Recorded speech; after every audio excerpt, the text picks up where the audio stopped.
What's up, everybody? Today is Wednesday, November 16th, 2022. I'm coming at you today with a quick one. Our friend Chris Tallon and I had a phone conversation yesterday. We recorded that phone conversation, as one does, and here it is. You're going to learn a little bit about what's been going on in the attic, learn a little bit about what's going on over at Creative Ops, and it'll give you a little touch point here. We got a big interview coming up Friday with Garrett Ritterhouse. He's going to talk about Dale Carnegie and some of the leadership lessons that he teaches through his career. That's a good one. Hopefully this tides you over until then. Thanks, everybody. Enjoy. It's a mess in this attic. Lot going on, but there ain't no need to panic. Come on up and join. We getting wild, getting manic. Spitting truth for all you fanatics. Every week got something new to say. Ain't no filter, this shit coming straight from the brain. It's coming straight from the brain. Yeah, it's coming straight from the brain. So yeah, I was just getting to mostly making this podcast to suggest to people that I might change the name of the show to Christopher Tallon's Creative Community instead of Creative Ops, because Creative Ops doesn't really apply as far as like what it means to people professionally. Doesn't apply to my show. What does it mean to people professionally? What does Creative Ops mean? Like if you Google Creative Ops or Creative Operations specifically, which people call Creative Ops. Yeah. Creative operations bring structure, process, and metrics to the creative process to optimize timelines and capacity cost. It involves looking at the creative process like a supply chain and figuring out where to optimize each step to produce more with the same or fewer number of people. Yeah. It's operations. It's in a creative business. I got it. Okay. Yeah. Or people that specifically are in like design and copywriting and stuff like that. Yeah, where they're putting out a factory of, there needs to be 9 books published this quarter, and this is how we're going to make it happen. Yeah, and that's fine. The world needs that, but that's not what my podcast is about. So I thought it would be like more on the nose to call it something else. Yeah. So Christopher Tallon's Creative Community. I like it. CTCC. Yeah, and then if I ever made shirts or hats, it could look like community college gear, but then it could say like something smart ass where the like line should be. Yeah, we could put like a crest in there. Yeah, like a school crest. It's like creativity overcomes laziness most of the time, or something like that. Yeah, I like it. Yeah. First off, I don't think a podcast about creative operations management would probably be very fun to listen to. Yeah, there used to be one, and it's actually called the Creative Operations Podcast, and then they called it Creative Ops Podcast for short, which is why I specifically don't have podcast in the title of mine, because I didn't want it to get confused for that one. But there's like 7 episodes of that. Yeah, I mean, if you don't stick with it, you lose your rights. I don't know if that's true from a legal perspective, but 7 episodes, even if you have the exact same name, what are you at now? 100? You're almost to 100 or over 100? This is going to be like episode 88, I think. Hell yeah, keep it rolling, baby. I've got plenty more episodes than they do, so at this point. And I don't think they've published one in almost a year either. People, if you're going to listen to anything else new in the year coming ahead, try the Creative Ops Podcast, hosted by somebody that's not me and talks about what Creative Ops actually is. Probably if they were better at managing creative operations, they would have put out more than 7 episodes. I mean, maybe they just had too much creativity to manage. I don't know. It's possible. Unlikely, but possible. Mm-hmm. I imagine a creative operations manager is probably not the most creative person either. They're probably more type A kind of program management style folks. Yeah, maybe. Or maybe it just depends where you go to. But I mean, that could be said of anything. Yeah. People always said that I didn't seem like a typical English major, but I don't even know what that means. Yeah. What exactly is a typical? I think you do.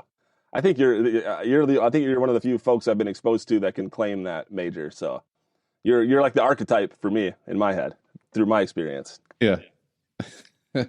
Were you a typical or atypical engineering student? I would say I was definitely atypical engineering student. Yeah. But then again, I never really intended to, although my degree is in engineering, I never really intended to work as like a hardcore mathematical, focus engineer. I always kind of wanted to get into more project management. So, the old trope is about engineers, they're kind of less than outgoing and introverted and all of that. So I didn't necessarily fit in completely, but I know a lot of engineers that are extroverted and that can manage and all that too. So yeah, we shouldn't paint with such broad strokes, Yeah, really. Geez, Kirk. I'm glad you finally came to that realization through my friendship. I will say demographically, is definitely typical though. Yeah. You know. So how's your stuff going, man? You just had baby Dax on. That was, or Loop baby Dax. What'd you think about Loop baby Dax? That kid's hilarious. It's pretty crazy. He's 4 years. So for those of you listening, I had a gentle toddler, if you will. He's 4 years old. A little gentleman. Just recently turned 4. And since he was about 18 months old, he's fallen in love with Mark Rebier, who we call affectionately as the Loop Daddy. If you don't know who that is, make sure you go check him out. But this little 18-month-old kid barely could walk, barely could talk, would sit there and there's pictures and videos being posted to the fan group for years now of him just studying every move of Mark Rebier on his live streams, like you would expect to see a football coach watching game film, scouting the opponent. Making sure he's got the hand gestures just right and everything. Dude, just mimic like completely monkey see, monkey do, but he's so good at it. And now he's 4 years old, and so he's an old veteran in the business at this point. But he had the opportunity through his exposure. His mom was posting these videos of him performing Mark Rebier right alongside him, basically watching the streams and copying what he does. She had been posting that to the fan group for quite some time. And so Mark Rebier, the artist himself, knows this kid. His name is Dax. And when Mark played at Red Rocks, Dax was there with his parents, and Mark called him up on stage. So this little 4-year-old kid had 10,000 people at Red Rocks shouting, Dax, Dax, Dax, Dax, Dax. And so I had him on the show. I had him, and, put it this way. You know how you hear directors sometimes say, never work with kids and animals, right? I think that's what they say, never work with kids and animals. And I can tell you from an energy perspective, I couldn't disagree more. I love the energy of Dax, but I will say that from an editing perspective, it was a challenge because this is a remote Zoom interview. We had to do multiple interviews, and he's 4 years old, so sitting in front of a computer and talking, when really what you want to do is learn how to play the piano and sing and dance like Mark. It was a tough couple of days for him, but he handled it really well, and I think the end product is quite endearing. It's kind of a wholesome episode. Now, when I say wholesome, I mean the overall message and the overall human interest element of the show is wholesome. Now, if you're looking for profanity, you'll probably never meet a 4-year-old that swears more like a sailor than this guy. And his mom is cool. She's like, if the worst thing he does is say fuck, I'm okay with it. Exactly. The question becomes, of course, if you're already saying fuck at 4 years old, is that really going to be the worst thing you ever do? The jury's still out on that. But this kid is maniacally focused, I would say, on becoming the next Loop Daddy, going so far as to say that at 21, he's actually going to just straight up supplant Mark Rebier. And I asked him, I said, so you're just going to transform into Mark. Well, what will happen to the real Mark? And he had no answer to that. So I don't know if that's, I don't know. Ominous tone took over the show at that point. Yeah. Right after you guys got off the Zoom call, he was like, Mom, where do people go when I don't see them anymore? Oh boy. Exactly. This is, when you're 4, you don't have a ton of nuanced understanding of selflessness, right? Kids are kind of selfish because they're supposed to be. That's how it works. Yeah. So in his mind, he's going to take over from Mark, and then Mark's going to go to that big music studio in the sky, I guess. He's going to go look at that big butthole in the sky. A big butthole in the sky. But this little 4-year-old was telling me, when I was like 2, I really liked One More Time. And then now my favorite song is Work That Ass for Daddy. So it's just a comical concept. Because, of course, on its face, Work That Ass for Daddy is just a series of words. But, of course, the implied meaning of that is something very sexual, something that the 4-year-old doesn't quite understand. So, the biggest challenge, Chris, for that whole episode was making sure I gave this little guy room to talk and be himself without kind of coming, I had to worry about looking like, first off, like a creep. I had to worry about looking like someone who's trying to exploit a kid, and all that. And I think that we were able to pull it off in a way, according to the feedback I'm getting and according to my own opinion, I think we pulled it off in a way that was cute and genuine. And I had a blast talking to the kid. There was one part that made the final cut where he had just impromptu entered into a beatboxing session. And I will say, for a 4-year-old kid, he's quite the beatboxer. Yeah. And his timing is really good. The sounds are good. And yeah. And so but then he got into his lyrics and he started saying, I'm going to get naked. The whole point was how he's going to get naked. Exactly. And I thought, look, wasn't that what he kept saying? I'm going to take my clothes off. Yeah, something like that. I mean, I'm having a hard time remembering which one made the cut because most of his songs resulted in him taking his clothes off, and which are also pretty similar to Mark's songs.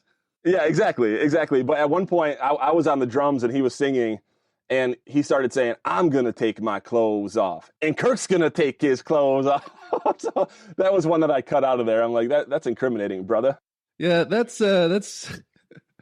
we know what you're trying to say isn't really what you're saying, but yeah, I mean, look, it's only pervy adults saying that nudity equals sexuality, right? Nudity is, in fact, just the natural way our bodies are.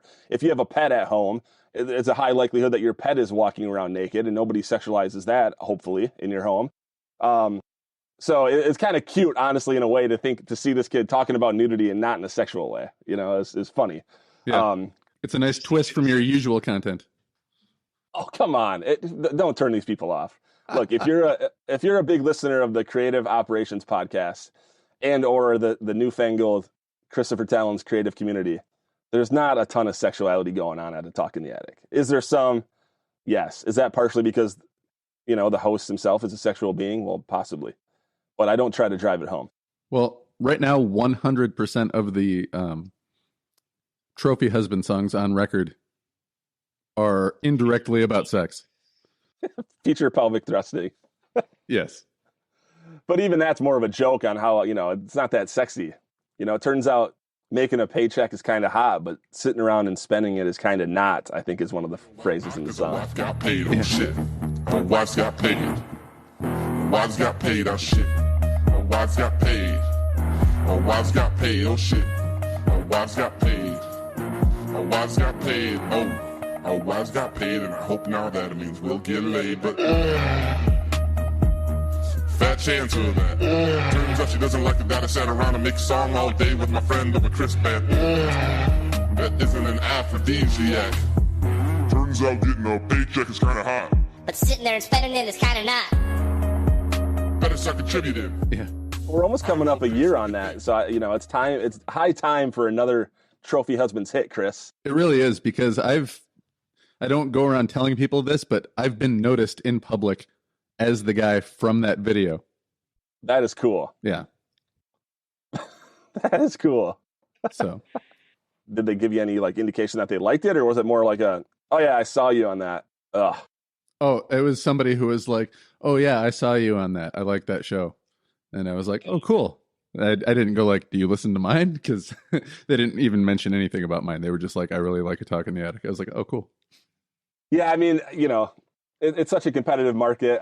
We've always publicized each other's work, but at the end of the day, it's hard to get people's attention. It's hard to get people's attention even for your own show, and by that I mean my own show and of course your own show. So yeah. So, but that said, in terms of what's going on in the Talk in the Attic land here, I've had a relatively low output of episodes over the last month or so, but we also traveled quite a bit, and I was gaining quite a bit of material and inspiration during those travels. But what's happened in the background, interestingly, is my Facebook engagement has increased significantly. And that's due to, I created some memes. Everyone saw all these bad Spirit Halloween memes. Some of them were so terrible. A couple of the ones I did took off to some extent and got a lot of eyes on it. And so my Facebook page following has gone up in the order of 10% in the last month. So it went from 1,300 up to almost 1,500 now. Nice, dude. What that means actually in terms of numbers is still yet to be gleaned. But what I'll say is the larger your Facebook community is now, the more reach my organic posts, aka my free posts that are not sponsored or do not cost me any money. Those will get further. They'll be shared at a higher clip, and that should bear out in numbers. So that's kind of been exciting. I recently redesigned my logo. I kind of borrowed from the infamous or famous Mac Miller hat that says "Don't Trip" on it. If you've seen the Mac Miller Tiny Desk concert, you'll know the hat I'm talking about. If you haven't seen that, then get yourself in front of a screen and watch it, because it's a special performance. And it was only a week before Mac Miller passed away, unfortunately. And his hat says "Don't Trip." It's kind of a burnt orange color. So I basically used that font and that vibe and redesigned my logo, and I created some flyers and some new stickers. I'm working on some new merch for it. long story short, Chris, I've been doing a lot of administrative stuff behind the scenes, but it's all helping me kind of get re-energized back into creating again, which I had to some extent. I didn't know this at the time. I don't even know if I know it now, but I think I was burned out a little bit, through professional responsibilities outside of the podcast and through my kind of undying yearning to put out podcasts at a super high clip. And I wouldn't be the first person to say that you have to watch yourself from getting burned out, because that's not good for anybody. Yeah. Oh man, I feel now like I should have told you, because if you would have asked me, I would have been like, yeah, you're probably on pace to burn yourself out, bud. Well, you probably sense it to some degree. I mean, when we were traveling a lot, we went to Turkey, which was a really great trip, but United Airlines lost our bag on the way there, and we didn't get it back until we returned home. And then they lost our bag on the way back with all the stuff that we replaced our initially lost bags, and we still haven't gotten those bags. We don't really expect that we will. And so, all of that stuff, filing claims and arguing with people on the phone on top of additional travel. It's just, it was a good time for me to step back a little bit and focus on getting the podcast ready, getting myself ready to get back at it. My goal is still to put 8 or 10 episodes out by the end of this year. So I'm gonna have to get back to my kind of initial clip of 1 or 2 episodes a week here, which, I'm excited for that. So, yeah. Well, if you need to, you can interview me again, have me interview you again. We can just have one where we get really high and talk about sandwiches. Yeah, our first hoagie focused episode. Yeah. There you go. And I think we can mix a trophy husband's performance in there as well. I think you've definitely gotten a lot better. At least you've always been a talented musician, but I noticed in the stuff that you're sending me that you've gotten a lot better on the production side in terms of making a whole track in GarageBand or whatever you're using. That's good. And I know that I've improved too, just through practice. So I think this episode of Trophy Husbands, or this output from Trophy Husbands, the next one will probably be a leg up. It'll probably be an improvement. Yeah. And I'll come in with some ideas and maybe even a verse or two written down too, so I can contribute something more than just a little bit of guitar here and there. I like the organic element of, we wrote that last song kind of just by like playing music and then listening to it back, and we kind of just impromptu made us a couple verses quickly. I mean, you did. I didn't sing anything on that. We can do that process again, but we'll just take more time, and then you can be involved too. If we do a slow jam, then I'll put my silky voice on it. Oh yeah, let's hear it. Just give me a quick sample of what that sounds like. I wanna lick your face. I wanna touch you all over and over and again. I mean, I think we just fixed it. Slow jam it is. Let's do it. Till the night closes in. When that older, elderly Asian woman shows up in the Happy Gilmore scene, that's just an all-time great twist. Yeah. And honestly, that was like, I feel like as far as feel-good moments go, that was like the best part of that movie. Okay. Yeah, I can. Certainly a case could be made. The guy loses the girl who didn't believe in him and immediately probably made some of the sweetest love he's ever made in his life to a woman in her prime of her life. And an offer for breakfast in the morning, which he of course declined. But that's a big turnaround in the matter of a few hours. Yeah, that honestly is, especially the first time you watch it, probably the best scene in that entire movie. Hey, you know what, breakfast? Especially since we were all like in 5th or 6th grade when we saw it. So it was just, oh my God. Hilarious. For young writers, young comedians out there, sometimes it's about what you don't show and what you don't say. That's right. That's the implied humor. It's the implications, as Dennis from It's Always Sunny would say. It's the implication. Yeah. When you take him out on a yacht, and because nobody can hear you out of here. What are you saying? Yeah, no. Another kind of a personal development, not even a development, but a story I'd like to share is we went to see Kevin Nealon play at Full House Comedy Club, which is at the upper level of Creston. I think you've been there. Yeah, Kevin Nealon's amazing. Kevin Nealon was, oh my goodness, it was just fucking hilarious. His subtle tone and his shtick it was so funny. There was a really drunk guy there who was getting threatened to be kicked out throughout the entire opening sections, and they kind of were saying like, look, you're gonna have to, if you think we're rough, like the headliner is straight up going to kick your ass out of here, so shut the fuck up. Yeah. But when you've had 900 beers and you think that people paid $50 to go to a nice comedy club to see you heckle somebody, you don't necessarily get the point. And so he ultimately left on his own accord during the very beginning of Kevin Nealon's set. And when it was happening, Kevin Nealon started narrating it, but narrating it very like, he was obfuscating everything. It was very general. So he'd say, but hey, sometimes things work out, right? Sometimes your problems just, take care of themselves. And the guy was kind of slowly walking away. So this ended up going on for 5 minutes. And the guy got to the door and stopped and was kind of just mean mugging Kevin. And Kevin was like, oh, but sometimes not so fast. Sometimes you got to wait. And it was so comical. It was like an impromptu 5 minutes of just genius in terms of working the room and keeping control of the room, even during a time when he had, there was an element of losing control. So that was hilarious. And then the beautiful part is at the end, I gave him a Talk in the Attic hat and he accepted it and he appreciated it. So if you ever, he has a show on YouTube called Hiking with Kevin. Amazing. And it's really good. He gets really good guests on there and they just hike around the valley, the canyons, out in LA. He normally wears a bucket hat on that show, and I don't have bucket hats. So hopefully he'll break the mold and wear a, just standard Talk in the Attic dad hat one of these times. Well, I'm going to be checking the feed for sure. I have one you can borrow too in the meantime if you need to. A bucket hat? Yeah, it's desert camo, but it'll do the job. Am I allowed to embroider on official U.S. military gear or? Yeah, as long as it doesn't. I mean, technically the rule, as I understand it, is that you're just not allowed to wear anything as a civilian that has any military insignias on it. Even T-shirts? No, I mean like from uniforms. You can take the name off of it and just leave the part that says like Army or Navy or whatever, and that's okay. But it has to have like the ranks, the name taken off of it or the rank taken off of it, or I can't fucking remember. And what happens? They assassinate you if you break this rule, or what goes on? Yeah, somebody used to say something like, I was like, oh, hey, man, we're not supposed to do that. And he's like, what are they going to do? Take away our birthday? I was like, oh. Shoot you from afar? I guess they're not really going to do anything except like yell at you and maybe make you pick up cigarette butts. Maybe make you do 100 push-ups or something. Yeah, but I was in the Navy, so that kind of stops after boot camps. You got a lot of like professional bowler looking people in the Navy, or at least you did.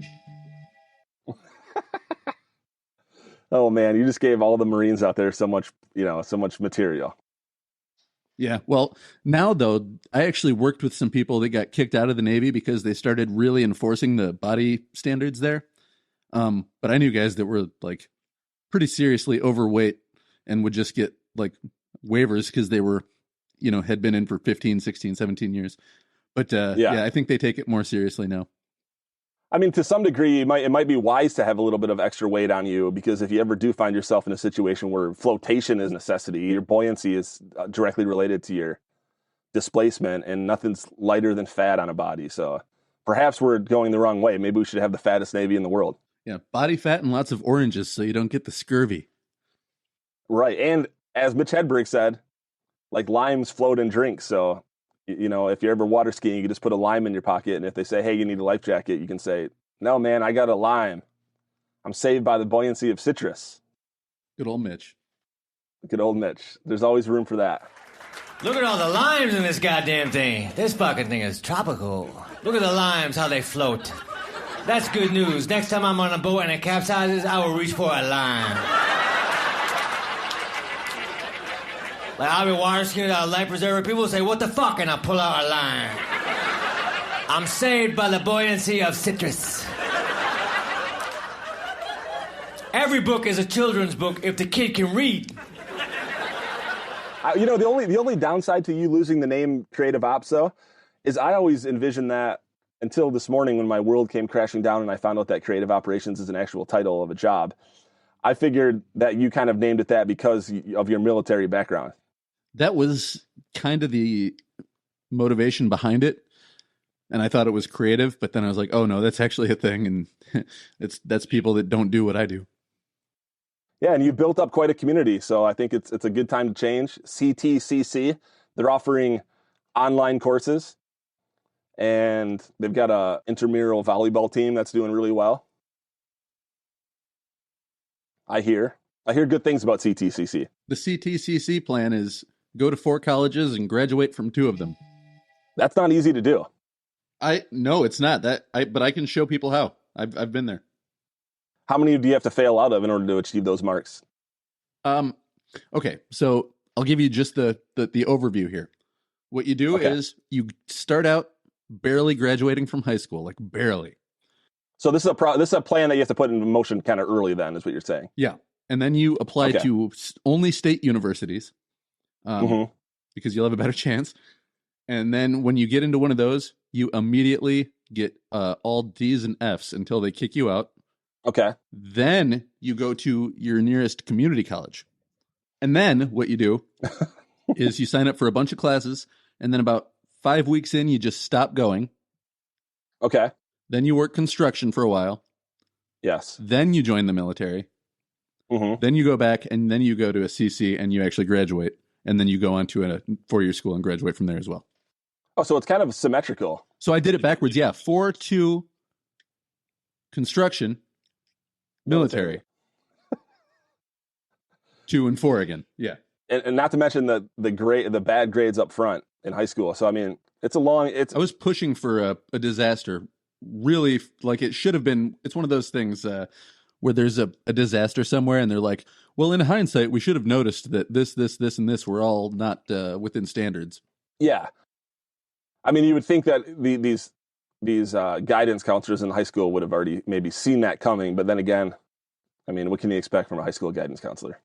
Yeah, well, especially if you go to a high school where the expectation is college, then I mean, their job is kind of like, well, we'll make some phone calls, we'll talk to some people, and we'll put in a good word for you, and that good word doesn't help you graduate. No, but it might help. Yeah, it maybe helped you gain access because the guidance counselor at that point is kind of like a sports agent where they're like, look, I'm going to give you our valedictorian. They're coming there on a full ride, but you got to take Chris Tallon.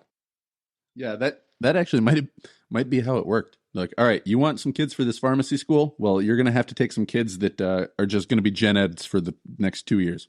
Yeah, if they make it through 2 years, but if they're on the 4-2-2-4 plan with a little bit of hard knocks in the middle, I appreciate you paved your own way though. Anybody can just go to school and finish. Losers. Totally. And one thing too that I would say, if you get the chance to do, there was somebody that I lived in the dorms with, and when I left that school, the 4-year school, after I flunked out, I saw that person, and we never got along. I really didn't like them. They really didn't like me, and they happened to be walking in the sidewalk right next to a big puddle in the road.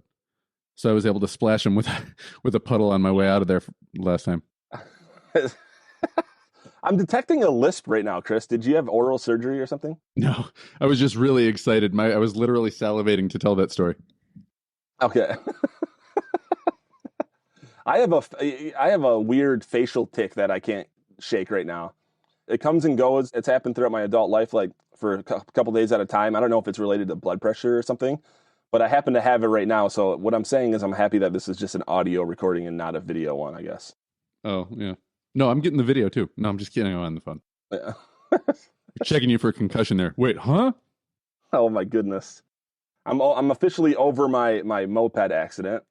If you're considering renting a moped in a foreign nation or even in your own town, think twice. And if you do it, make sure you get a small one that you can actually handle. Yeah, and check Kirk's podcast out for a cautionary tale. Yes, please do. It's an art film. Listen, I need to get you over here to my place one of these days to do some specs here on the construction project, and then we also got to sit down and just do some funky creative stuff whenever. Well, don't you think you should bring up the fact that we're about to embark on a studio project? Oh yeah, I'm doing it actually from my garage right now. I'm in the back of my garage, which there's just like an extra half stall, I guess, on one side of it that I want to wall off here with Kirk's help and turn into my, I guess, writing office / podcast studio. That's awesome. And I'll call it a talk in the garage. That's cool. A-tag. Yeah. What is the temperature in that room right now? Maybe that's why I'm detecting a lisp. Perhaps your lips are frozen. Oh, you know what? Part of it too might be my lips I'm trying not to move my mouth too bad because my lips are cracked because it's that time of year. It's been snowing, so my lips are dry as all get out. How did you feel this morning, Chris, when you woke up to see a blanket of white across the land? I lived in Florida for a few years, so sometimes it makes me nostalgic for living somewhere where the coldest it gets is like 50. Yeah, I'm torn too. Like, I love the romanticism of it all. It does make everything look cleaner as opposed to just the brown that's kind of takes over this time of year. But I also haven't stepped outside yet, and I'm wearing a Canadian tuxedo with a short sleeve denim and short sleeve jean shorts right now. So if I do go out there, I'm gonna have to make a serious wardrobe change. And even if I stay in here, the more I look at this, it may not be the right look for me anyway, even inside. Yeah. Well, I thought you were just gonna say a kimono and sandals, so that's better than nothing. Yeah.